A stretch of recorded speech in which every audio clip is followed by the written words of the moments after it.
This is True News, the truth, the whole truth, nothing but the truth. So help us God. I'm Rick Wiles. China is allegedly in possession of a highly dangerous brain control weapon.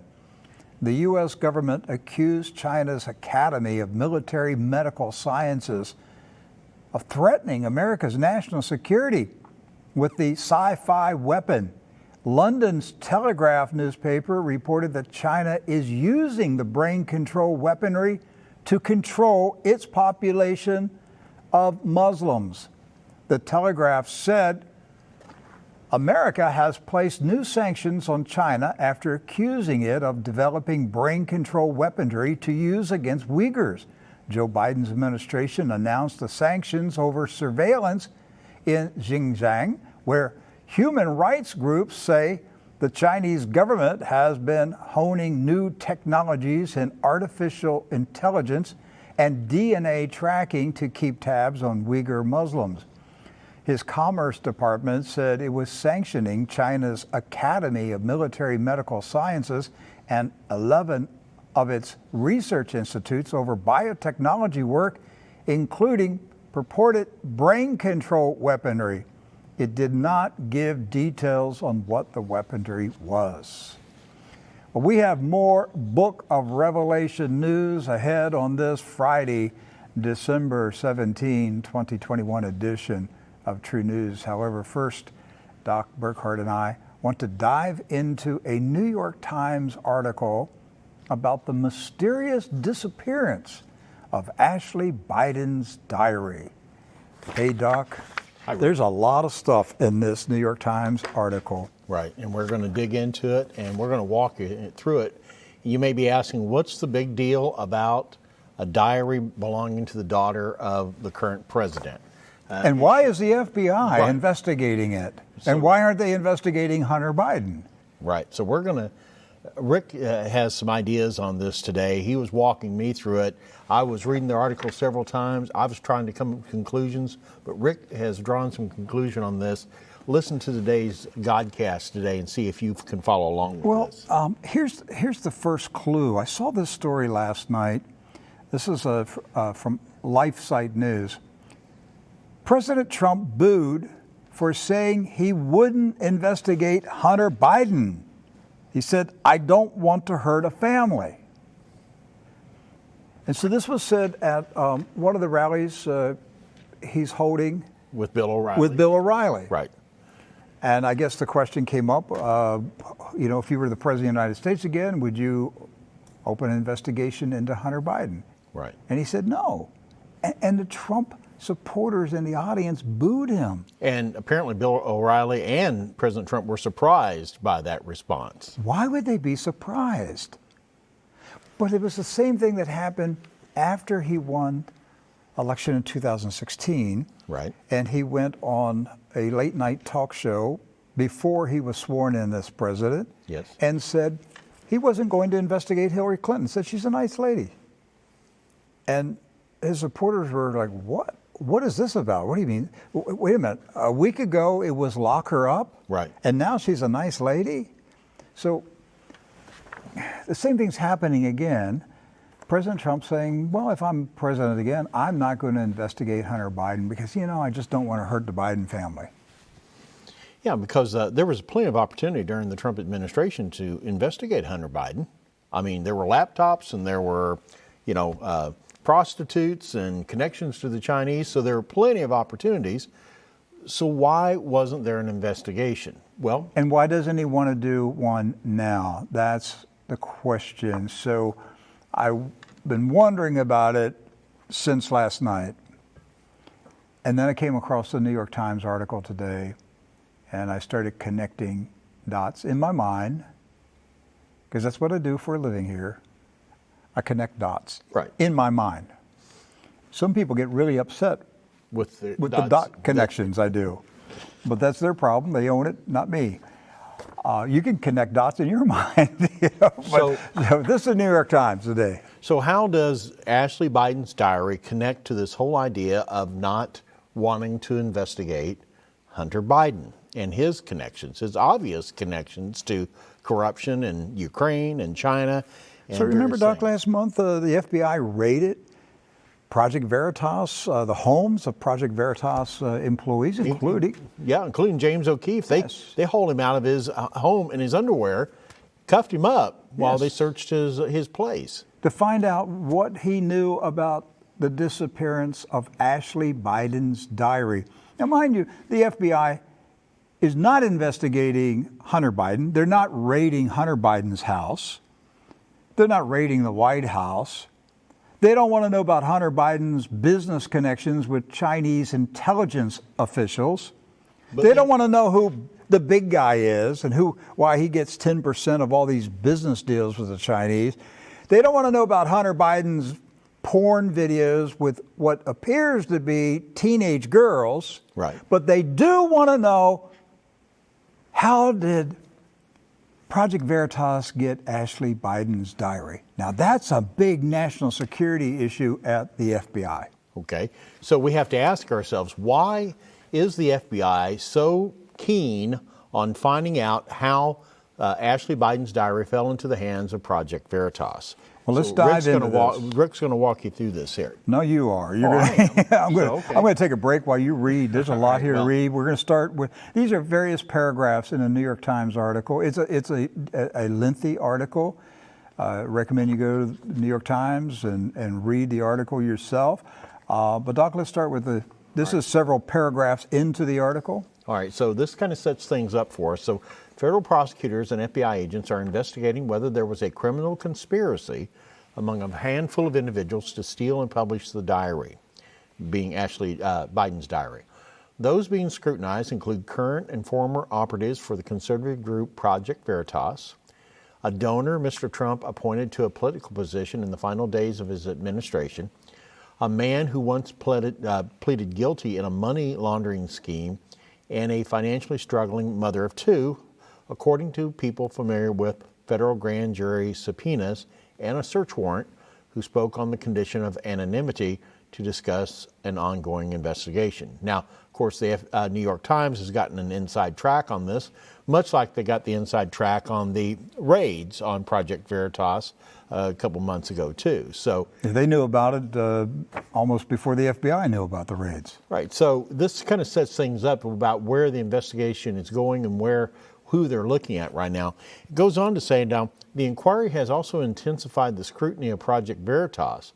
Its founder, James O'Keefe, was pulled from his apartment in his underwear and handcuffed during a dawn raid last month by the FBI, 2 days after a pair of his former employees had their homes raided.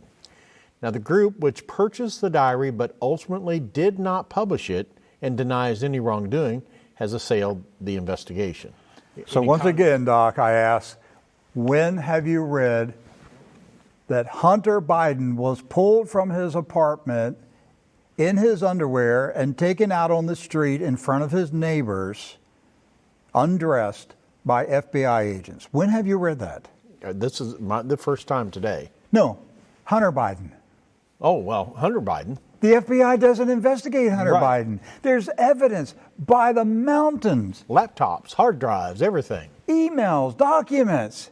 He is in business with the Chinese communists, and he gives his father 10% of every deal, and he pays his father 50% of his own personal income. Right. That's in the email documentation that we presented here on the Godcast. A fifth grader could get a conviction on the evidence that's already there, but the FBI has not raided Hunter Biden's house. But James O'Keefe was pulled out of his house in his underwear early in the morning, made to stand outside in his driveway and be humiliated by the FBI. For what? Because he was in possession of Ashley Biden's diary? What's in the diary? Well, the diary's been fully published. It has been published. I mean, it's out there. National File did a full publication of all the contents of the diary back last fall, I believe. And so it's not. So the FBI isn't after him, after James O'Keefe, for the content. For the contents, because he never published it. That's right. He never published the diary. National File published it. Right, and I haven't read anywhere where the offices or any of the personnel of National File have been raided. So the real motivation for the FBI investigation of this diary is to find out who got their hands on it and gave it to James O'Keefe. That's really what they're after. So they want to bust somebody in particular. They're after somebody. So who are they after, Rick? Well, let's keep reading. Okay. So let's follow the trail here about Ashley Biden so we get an understanding of how this diary ended up at Project Veritas. So Ashley Biden was living in Delray Beach, Florida, a small city between Miami and West Palm, with a friend who had rented a 2-bedroom apartment lined with palm trees with a large swimming pool and wraparound driveway, according to people familiar with the events. Miss Biden, who had a little public role in her father's campaign, had earlier been in rehab in Florida in 2019, and so the friend's house provided a haven where she could avoid the media and the glare of the campaign. But in June, with the campaign ramping up, she headed to the Philadelphia area, planning to return to the Delray home in the fall before the lease expired in November. So she decided to leave some of her belongings behind, including a duffel bag and another bag, people familiar with the event said. So that gives us a timeline here about when she was in South Florida, where she was in Delray Beach, and obviously the duffel bag and another bag contained her diary at that point. I wonder why the New York Times doesn't disclose the identity of the friend who owned the house. And that is something that's interesting because as it does describe the identity of other players in this drama, but not the friend who Ashley Biden was staying with, as we'll read along further here. So weeks after Miss Biden headed to the Northeast, the friend who had been hosting Miss Biden in the house allowed an ex-girlfriend named Amy Harris and her 2 children to move in. Miss Harris was in a contentious custody dispute and was struggling financially, according to Palm Beach County court records. So at one point in February 2020, she had faced eviction while living at a rental property in nearby Jupiter. So shortly after moving into the Delray home, Miss Harris, whose social media postings and conversations with friends suggested she was a fan of Mr. Trump, learned that Miss Biden had stayed there previously and that some of her things were still there, according to 2 people familiar with the matter. Okay, let's leave it there. Let's walk through this thing. So weeks after Ashley Biden moved back to the Northeast United States, right, the friend, the unnamed friend, that we don't know whether it was a male or a female, right, but had an ex-girlfriend. But had an ex-girlfriend, so we don't know if it's a male or a female because Right. it could be a lesbian, but most likely it's a man. Right. He or she allowed an ex-girlfriend named Amy Harris and her children to move into the house that Ashley Biden was living in. So my guess is it's a man, and he had Ashley Biden living with him for a while. Mm-hmm. Obviously, he's somebody with some influence, some status, because he's got Joe Biden's daughter shacking up with him. Right. Can I just say it like that? Yeah, that's probably the best way to put it. Okay, so we'll assume it's a man, and he's got Joe Biden's daughter shacking up with him. She moves out, and he gets another woman to shack up with him, and this is Amy Harris. Right. That's my dot connection here. Okay. Might be wrong. But she was in a divorce dispute for custody of the children, according to Palm Beach County court records. Wow. So we have a geographical point here. Palm Beach County, which is south of us. Right. And Palm Beach County is a very, very important county. A lot of famous, rich, important people live in Palm Beach County. So at one point in February 2020, so this was election year, she had faced eviction while living at a rental property nearby Jupiter, which is another super rich community along the coast. And then after moving to the Delray home, Miss Harris, who her social media postings indicated she was a Trump supporter. That's when she found out that the guy she's shacking up with had been shacking up with Ashley Biden. Right. Am I following this right? You got it. And that Ashley Biden Left some of her stuff left there. their stuff there either deliberately or unintentionally. Right. But that at some point, Ashley Biden had planned to come back. So she probably intentionally left things there. Right. Okay. I'm reading through this because I'm trying to follow the story to make sure we got all the parts. Well, even the New York Times has some issue at this point in getting all the different drama connected, because it goes on to say exactly what happened next remains the subject of the federal investigation. So we don't have all the pieces yet, but by September, so sometime between when Ashley Biden had left to go back to Philadelphia and by September, the diary had been acquired from Ms. Harris and a friend by Project Veritas, whose operations against liberal groups and traditional news organizations had helped make it a favorite of Mr. Trump. So in a court filing, Project Veritas told a federal judge that around September 3rd, 2020, someone the group described as a tipster called Project Veritas and left a voice message. The caller said a new occupant moved into a place where Ashley Biden had previously been staying and found Miss Biden's diary and other personal items. So that's a matter of public record there that Project Veritas had given before a judge. So, Okay, so at this point, we're being told that the diary had been acquired from Miss Harris. This is the woman that moved into the house after Ashley Biden moved out, but she moved in with, we're assuming, the guy that owned the house. Right. But the New York Times won't tell us his name. right, But they know his name. So the New York Times is protecting this person, right, which means he's influential. He's got connections. He's got enough clout to get the New York Times not to print his name. Or the FBI asked the New York Times not to reveal his name because he's cooperating with the FBI. right. So that makes sense there. Okay, I understand what you're saying. So they're keeping his name quiet because he has some influence, at least in Palm Beach County. And again, there's a lot of money. Remember, Palm Beach County is where Bernie Madoff made off with all that money. Yes. That's why they called him Madoff. He made off with all that money. It was at the Palm Beach Country Club. So we're getting a picture here. And there was a line in here I wanted to, so the diary had been acquired from Miss Harris and a friend.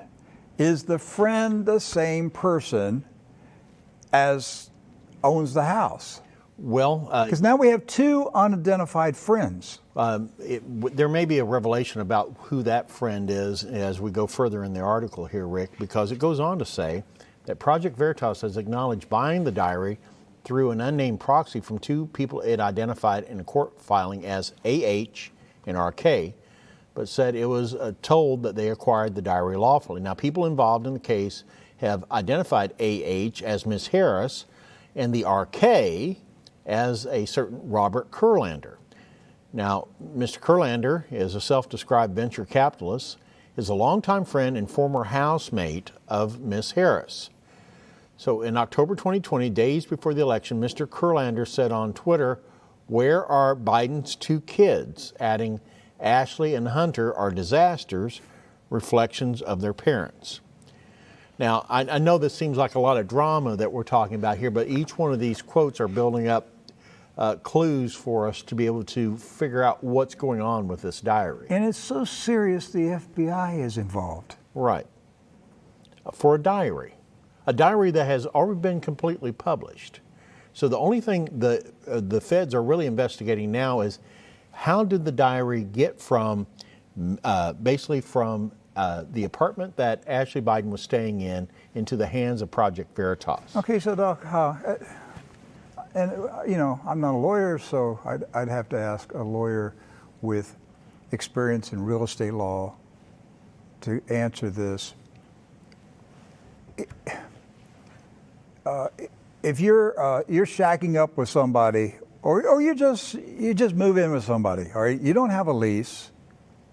There's no written agreement. Right. The house belongs to somebody. a friend or a lover, okay? You don't have a lease. You move in, that person gives you a bedroom to sleep in, Right. lets you take a shower, change clothes there. You're there maybe for a couple of months, and you leave. But you leave behind some personal stuff. Right. Somebody else moves in and occupies the same bedroom you were living in. You open up a closet door or open up a dresser, and there's a diary in there. Right. That someone had left behind. Months ago, left it months ago, moved away. Somebody who didn't own the house, didn't have a lease, had no legal agreement to be in the house other than the owner said, you can hang out here for a little while. And so you find a diary in a dresser drawer. Right. Are you permitted to read it? Are you permitted to carry it around, to leave the house with it? Have you committed theft if you picked up belongings left behind by somebody else who didn't have ownership of the house?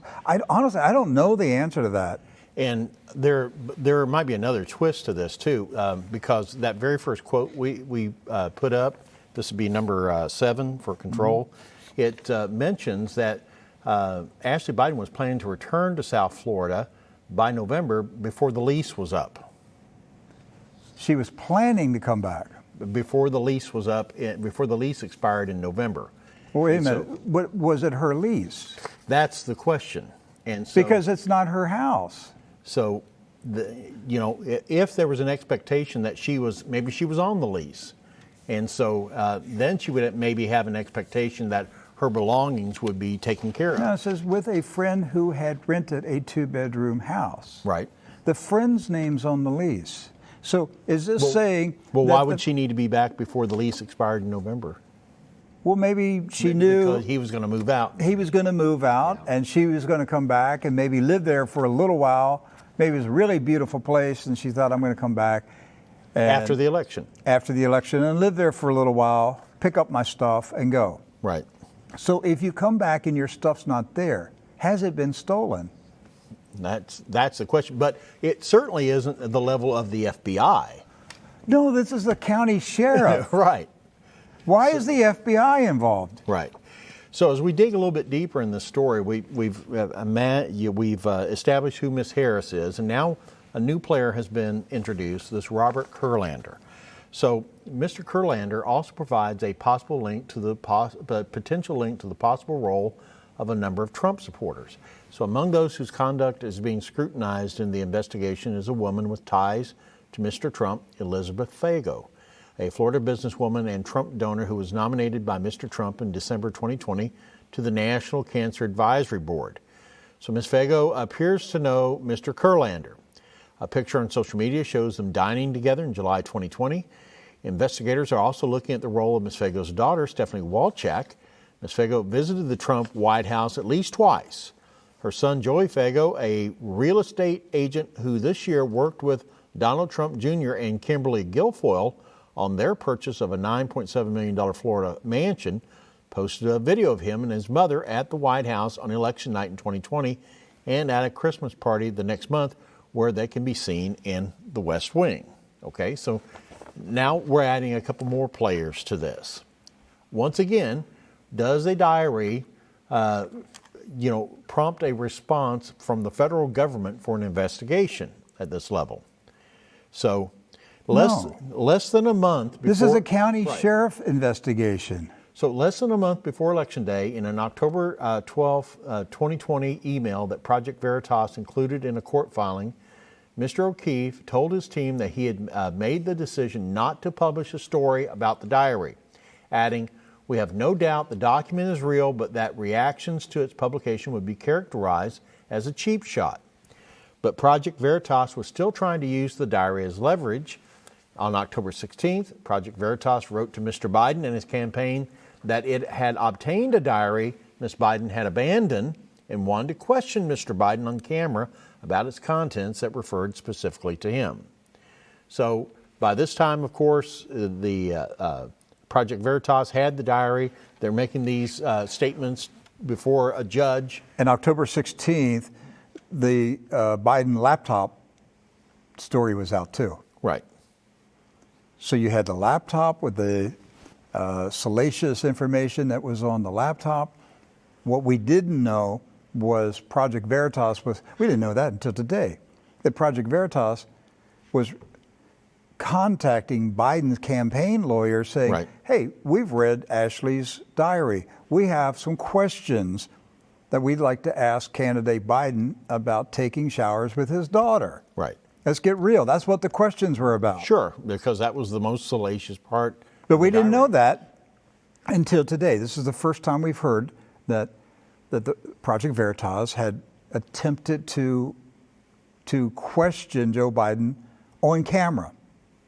So you know the Biden campaign was sweating bullets in mid-October of 2020. Right. Hunter Biden, the Biden kids are sinking the Biden campaign. Yes. Let's get real. Hunter Biden's behavior was now becoming public. Both his sexual behavior and his crooked business deals. That threatened to sink the Biden campaign. And then you had the diary. Now we got the diary that comes out that says Papa Joe likes to take showers with his little daughter, okay? Right. Who suppressed the news? The news media. Right. Because if that had come out at that time in full force, of course it would have severely damaged the Biden campaign. In any normal election, that candidate would have withdrawn by that point. Right. It would have been lights out. Nobody is going to elect a candidate like that. But thanks to the crooked news media in America, the American people didn't hear about it. Right. The people that read National File knew about the diary. People that watched TruNews heard about the laptops. Basically, everybody else just shut it down. The New York Post, it's a great newspaper. They got shut down by Twitter and all the social media organizations. They wouldn't allow them to publish anything about the diary. Right. About the laptop. Right. So Project Veritas was making an effort to contact the Biden campaign and to ask them questions regarding the diary. So they sent a message to the Biden campaign saying, should we not hear from you by Tuesday, October 20th, 2020, this is days before the election, we'll have no choice but to act unilaterally and reserve the right to disclose that you refused our offer and to provide answers to the questions raised by your daughter. So Project Veritas Chief Legal Officer Jared Eddy wrote, in response, Ms. Biden's lawyers accused Project Veritas of threatening them as part of an extortionate effort to secure an interview with Mr. Biden in the campaign's closing days. So the drama continues here. Ultimately, one of Ms. Biden's lawyers, Roberta Kaplan, told Mr. Eddy, this is insane, we should send to SDNY, the Southern District of New York, basically the Southern Court. Why is it extortion for a journalistic organization to contact a politician and say, we have a diary from your daughter that says that you took showers with her? Why is that extortion? Well, they would view it that way. Yes, but the New York Times doesn't call politicians and say, hey, I've got information. We've got photographs of you with a hooker. We want to have an interview. Is that extortion? Well, it depends if you're a Democrat or not. No, Doc, the extortion is give us $250,000 and we won't publish it. That's the extortion. Right. But Project Veritas wasn't demanding money to not publicize it. They were simply saying, we'd like for a response. And what's the purpose of this interview? We want to talk about a diary. Right, and the questions that your daughter brought up as a result of the diary. Well, see, this is the state of America right now. There is no free press. So there's no law and order. There's no justice in our country. Go ahead. I'm sorry. I'm going to go on a rant. No. So this lawyer for Miss Biden, for Ashley Biden, Roberta Kaplan, said, we're going to make a federal case out of this, basically, to send it to the federal district court, Southern District of New York, Shortly thereafter, Ms. Biden's lawyers alerted prosecutors at the U.S. Attorney's Office for the Southern District of New York, which is now overseeing the case. In the midst of this exchange, a conservative website, National File, published excerpts from the diary on October 20th of that year, and then the full diary 2 days later, though it got little attention. The site said it had obtained the diary from someone at another organization that was unwilling to publish it in the campaign's final days. Obviously, ex-employees from Project Veritas, as it appears at this point. And so Mr. O'Keefe's lawyer said in a court filing last month that Project Veritas arranged for Ms. Biden's items to be delivered in early November to the police in Florida, but not far from the house where she had left them. And as the investigation came to light last month, Mr. O'Keefe said in a statement that Project Veritas gave the diary to law enforcement to ensure it could be returned to its rightful owner. All right, so. And for this, the FBI is involved. The Federal Bureau of Investigation is hunting down the culprit who got their hands on Ashley Biden's diary that she left behind in a private residence. Right. We're not searching for Chinese spies. We're not searching for terrorists. We have FBI agents searching for the person who had this diary. And they're not even searching for the diary. No, they have the diary now. Yes, they have the diary. And they're not worried about the contents of the diary. The diary is published. You can go online and you can read the diary right now. But they want to know who did it. Right. Who dared to out Joe Biden? That's what this is all about. They're going to find that person and lock him up or lock her up. That's the question. Who are they after? Let's go back to the beginning of this discussion. Still number 3. Let's put number 3 back up. President Trump booed for saying he would not investigate Hunter Biden. I don't want to hurt a family. Could it be? You know, when I read that last night, I was so frustrated with. I thought, why are you saying that, Donald Trump? Why are you doing that? Your base wants Hunter Biden investigated. Your base of supporters want Joe Biden outed. Why are you giving them cover?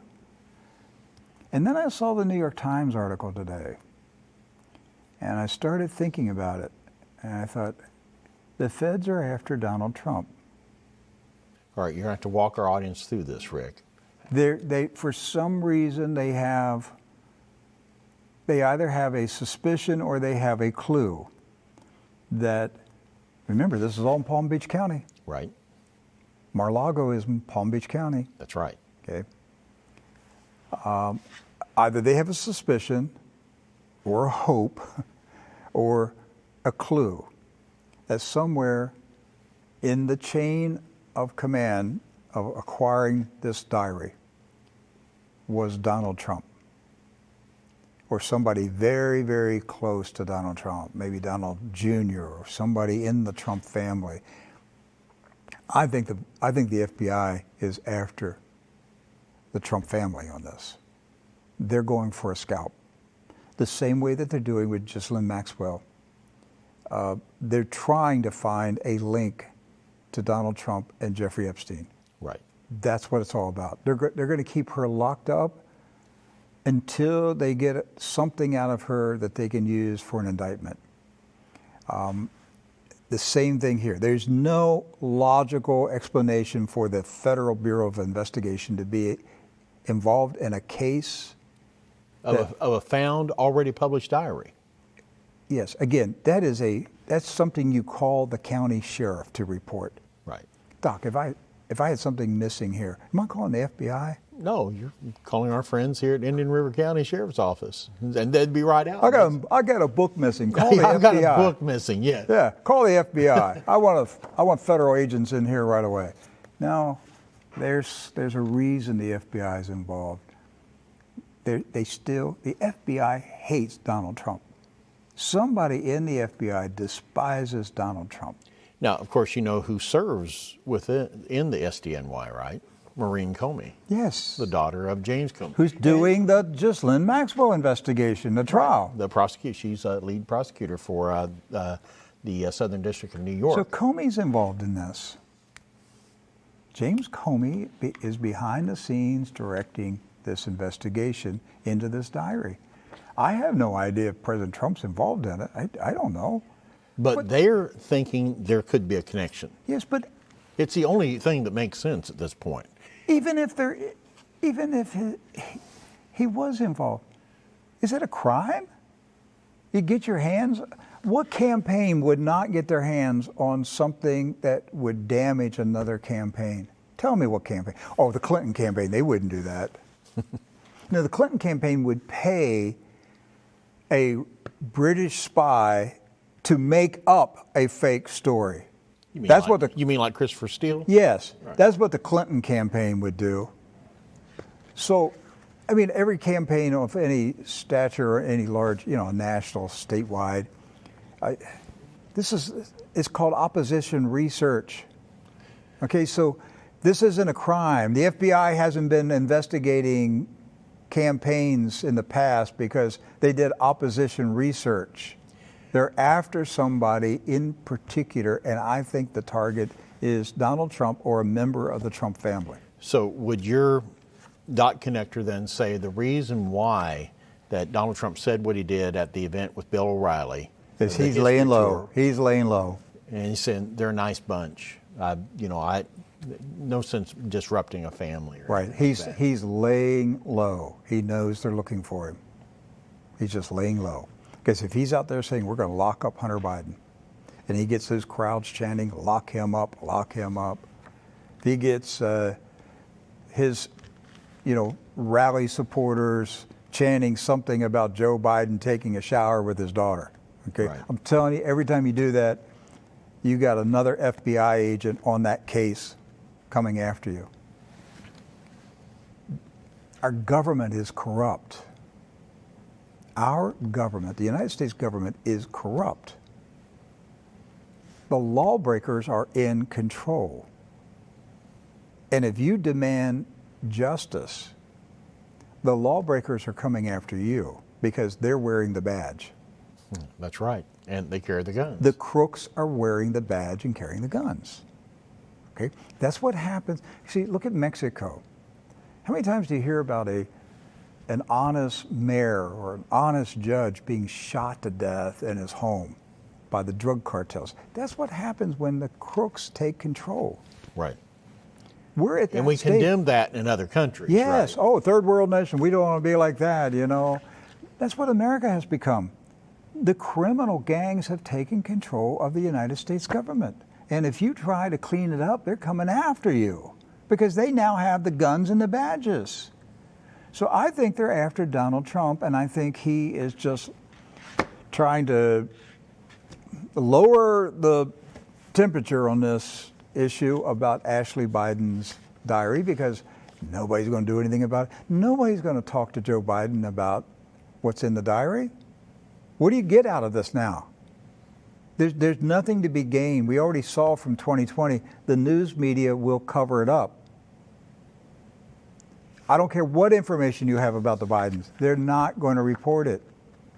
They protect them. Right. Because the mission was to remove Donald Trump from the White House. And mission accomplished. And they're still trying to find a way to lock Donald Trump up so that he cannot run for president in 24. But he clearly is preparing to run again. And his support is just as strong as it was in 2020. If anything, it's more emboldened. It now. may be. It may be. The more I talk to people, the more I realize he really has not lost very much support. He's gained support, and I expect him to be running in 24. And I think what he's trying to do right now is just get the feds off his back. He knows that they're looking for him. I mean, we don't know how many other investigations are going on around him that he's dealing with. Hey, I want to take a short break. I'll be back in a minute.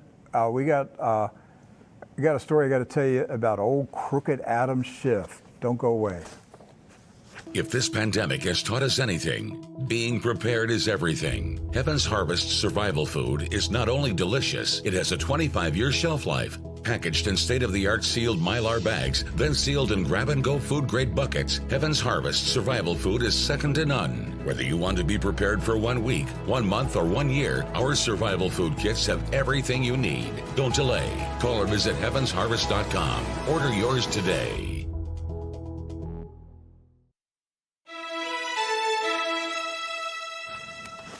Now, this next story, if you haven't heard about this is a doozy. Old Adam Schiff, old crooked Adam Schiff, the congressman from California, House Intelligence Committee chairman, how somebody that crooked and evil could be in charge of the Intelligence Committee, which has our secrets, our national secrets.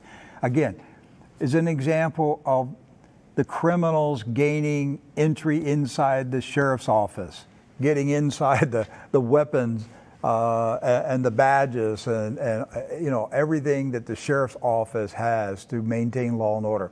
The crooks, get inside and take over the sheriff's office. That's what we have right now with the Democrats in control. The criminals have taken control of the sheriff's office and are wearing the badges and the guns, and they have subpoena power, and they've got legal powers to go after people and do things. Well, Adam Schiff is one of the biggest crooks and liars that's ever been in Washington, D.C. in my lifetime. I'm just amazed that this man has gotten away with his lying. But he has the news media to cover for him and to spread his lies. They know he's lying, and they know that they're spreading lies. So what does that make them? Right? Birds of a feather flock together. So this is the latest story. The January 6th committee, that they're investigating the insurrection that took place on January 6th when angry, upset Trump supporters walked through the U.S. Capitol, and things got a little rowdy on that day. Of course, the Democrats and the media have said it was a planned insurrection, an attempted overthrow of the United States government. No, the overthrow of the U.S. government was the rigged election in 2020, but we'll leave that alone for right now. Let's just talk about Adam Schiff. So they've got this commission that's investigating the insurrection of January 6th, and they're holding hearings, and they're going to, they're going to put people in prison if they can achieve it. Again, the target is Donald Trump. They want to label him an insurrectionist, and then they're going to activate a post-Civil War constitutional amendment that says anybody who participated in insurrection cannot hold federal office. That's where they're going with this, folks. So if they can label it an insurrection, then they can say they've got insurrectionists. Yes, and then and then they can say Donald Trump and his supporters cannot hold public office in the United States because it says so right here in the Constitution, even though that was talking about the Civil War and the Confederacy. And guess what? The Democrats were the Confederates. The Democrats were the ones who started the Civil War. The Democrats were the one who split the country and the states separated from the Union. The Democrats. It was the Democrats who were prohibited from serving in the government because they were insurrectionists. Right. They're the guilty ones. Yes. But the crooks are in control right now. It's the Mad Hatter. We're living in the Mad Hatter's house. Everything's upside down. Everything's crazy. So, Adam Schiff. What did old Shifty Schiff get caught doing back during the Russiagate? The Russia hacked the election hoax. He claimed that he actually saw evidence that smoking gun evidence. Remember that? Yes. He said he had smoking gun evidence that he said he saw that nailed the whole Mueller report situation. He also read the Steele dossier into the congressional record too, yes, as if it was true. He wrote a document that was completely fictional. Yes. And read it into the congressional record and never told the world that it was fiction. Right. He read it as fact, as though Donald Trump said things. Which he never did. Which he didn't say, because what Adam Schiff put in the congressional record was totally fiction that he wrote. The man should have been removed from the House for that crime. I mean, that was a crime. It was something that old-fashioned Bolshevik Soviet communists would do. And instead, what did they do? They marched him out onto every media outlet that they possibly could, every demonic network that you could put him on, continued to trumpet that same lie. Because that's the way that the whole plan was supposed to work. Right. The people like Schiff would make up the lies, then they would get 1,000 interviews to spread the lie, and the people doing the interviews knew it was a lie. Right. So he's up to his old tricks again, isn't he? He sure is. So they're after Congressman Jim Jordan, who's part of the Freedom Caucus in the House. Good man, good congressman, but they want to nail him as an insurrectionist. Yes. So this is what came out. The Federalists reported that the January 6 committee admits it doctored a text message between Meadows, this is former Chief of Staff Mark Meadows. Mark yes. Meadows, and Congressman Jordan. Now, for the record, there was a text conversation that went on between Mark Meadows and Jim Jordan. But what the committee has now, it's now been revealed because they were called out on it by the Republicans, is that they actually, in the evidence that they presented before the committee, They doctored it. They doctored it. They made it up. They lied again, just like they did before. And the leader of this pack was none other than shiftless Adam Schiff. They changed punctuation. They altered paragraphs to make Jim Jordan say something he did not say. And as Doc said, the man who faked it was Adam Schiff. He got caught again. So yeah, let's look at this Federalist story, because they did a great job. So following the reporting by the Federalists that Representative Adam Schiff of California and his staff doctored a text message between Representative Jim Jordan and former White House Chief of Staff Mark Meadows, the House January 6th committee admitted over email that it did in fact doctor the text message. As the Federalists reported Wednesday, Jordan forwarded to Meadows a 3-paragraph legal summary from attorney Joseph Schmitz, summarizing a 4-page legal memorandum Schmitz had written regarding congressional certification of the 2020 presidential electoral vote count. All right, so just kind of absorb that for just a moment. There was a legitimate conversation going on between the White House Chief of Staff and sitting congressman over what's the process of certifying election. What is the congressional certification process? And they were looking for a legal definition, legal information regarding this entire process. And so Jim Jordan texted to Mark Meadows at the White House a summary written by attorney Joseph Schmidt. Right. And so it goes on to say, in a statement provided to the Federalists via email, a Democrat spokesman for the January 6th committee confessed that the committee doctored the text message. The Select Committee on Monday created and provided Representative Schiff a graphic to use during the business meeting, quoting from a text message from a lawmaker to Mr. Meadows, the spokesman wrote. The graphic read, on January 6, 2021, Vice President Mike Pence, as President of the Senate, should call out all electoral votes that he believes are unconstitutional as no electoral votes at all.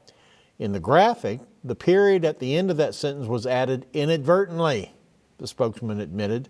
The Select Committee is responsible for and regrets the error. Now, first of all, nothing happens with any of those people that work for Representative Schiff without him knowing it, okay? He is totally responsible for it. There's no missing, no added period other than they knew the message that they wanted to get out. Well, what kind of people would Schiff hire? Shiftless people. You got it. So So the whole idea here is that they meant to frame a conversation in order to make Jim Jordan, and they're setting this up for that idea that Jim Jordan was participating in an insurrection against a lawful election. So the January 6th committee spokesman did not explain how one could inadvertently cut a sentence in half and eliminate the final 2 paragraphs of a detailed legal summary, nor did he explain why Schiff attributed the content of the text to Jordan, a lawmaker, rather than to Schmitz, the attorney who wrote it. So Schiff knew that Jordan didn't write it. Right. But he made it, they altered, in the hearing, in the January 6th committee hearing, they altered it to make it appear that Jim Jordan wrote the article, the summary. Right, as if Jim Jordan was the one who was saying Mike Pence should throw out those unconstitutional certifications. So when the news came out, Doc, what Adam Schiff got was what he wanted, the headlines. Yes. The headlines, and I remember reading it, all right, Jim Jordan outed for telling Mike Pence to void the election. That's the kind of headlines that were published. Schiff knew the headlines would be published like that because it's all part of the plan. Right. They have an underground network. They have an underground network that feeds out the propaganda talking points to their little communist buddies in the news media. Okay, the congressman's going to say this. When he says this, you write this headline. But that's the thing. They put words in Jim Jordan's mouth that he never said. Yes, well, what's Jim going to do about it? Hey, all he can do is deny, and that makes him look guilty at that point, doesn't it? So who's going to publish the denial? The same people that published the lie. Right. So in his statement, Shiftless Schiff erased the final 2 paragraphs and the final clause of the first paragraph of the text message before inserting punctuation that was never there, all without disclosing what he was doing. Well, I'm shocked. The graphic displayed by Schiff, which was doctored to look like an exact screenshot, was similarly doctored as it contained content that was never in the original message and eliminated content that was. So they created a screenshot of the text. Right. So go back to 16 so our audience can see this. This is what they doctored. So this is what they presented to the members of Congress in the committee hearings here to make it look like this is what Jim Jordan sent. That they're implying that on January 6th, Vice President Mike Pence, as President of the Senate, should call out all electoral votes that he believes are unconstitutional as no electoral votes at all. That they made the implication that Jim Jordan said that. Yes. When he didn't say it. He didn't say it. A lawyer said it as part of a legal opinion. So not only did they change the text and the sentence structure, and additionally they attributed the message from the lawyer to Jim Jordan, but they created a fake text. That's right. They created a fake message as if they lifted it right off his phone and said, look at this. Man.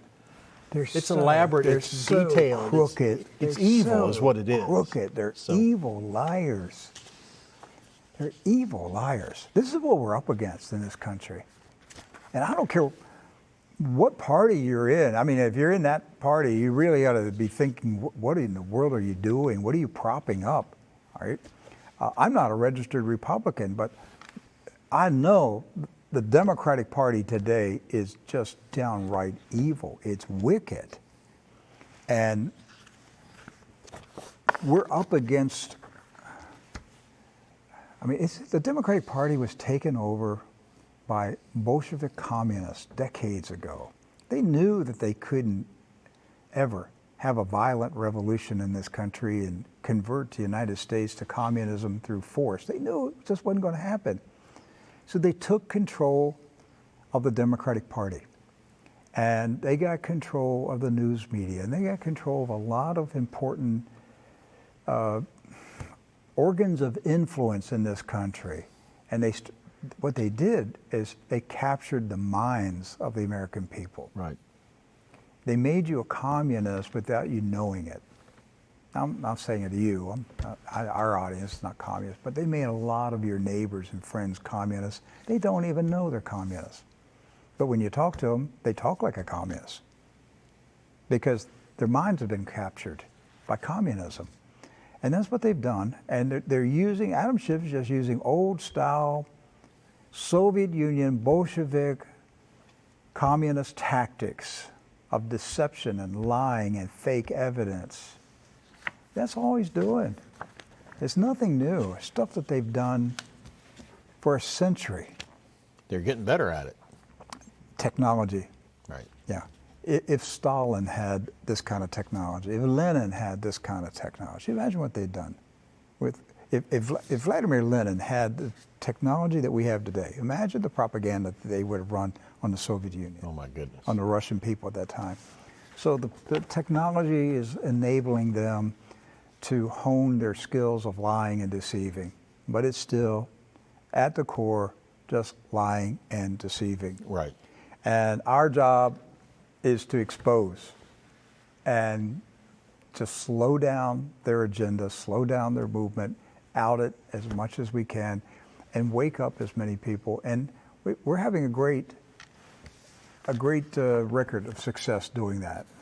They have tried their best to destroy us, to shut us down, but we just continue growing and getting bigger, and more people coming along and supporting us. And so we have our job to do. I'm not giving up. I am not quitting. I have 10 grandchildren. That's the reason I'm here. That's it.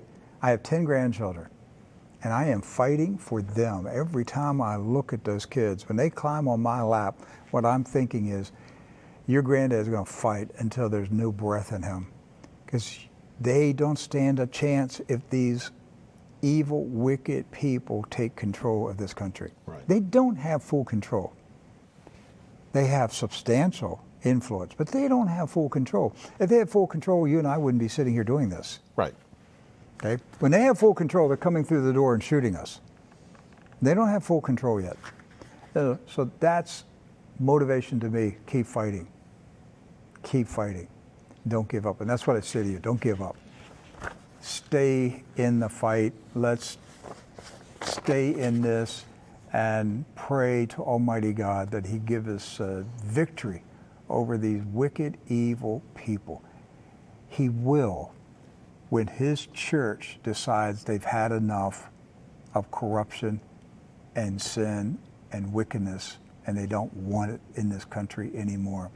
When His church decides enough is enough, and they cry out to Almighty God, and they begin to fast and pray, and more than that, change from their wicked ways, turn from their wicked ways. I'm talking about the church people. When they turn from their wicked ways, right. When they say, hey, it's got to start with me first. I've got to change. I've got to live right for God. When enough Christians start doing that, heaven is going to turn the tide of the battle in this country. How do I know that? It's in the Bible. It's in the Bible. It's happened many times in the past. It'll happen again. He's the same God. Doesn't change. It's His people that change. He's waiting on us to come home. Love you very, very much. We will be back here on Monday with one more week of True News. God bless.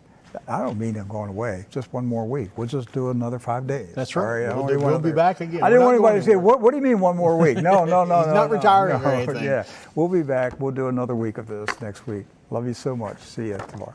Bye. God bless you.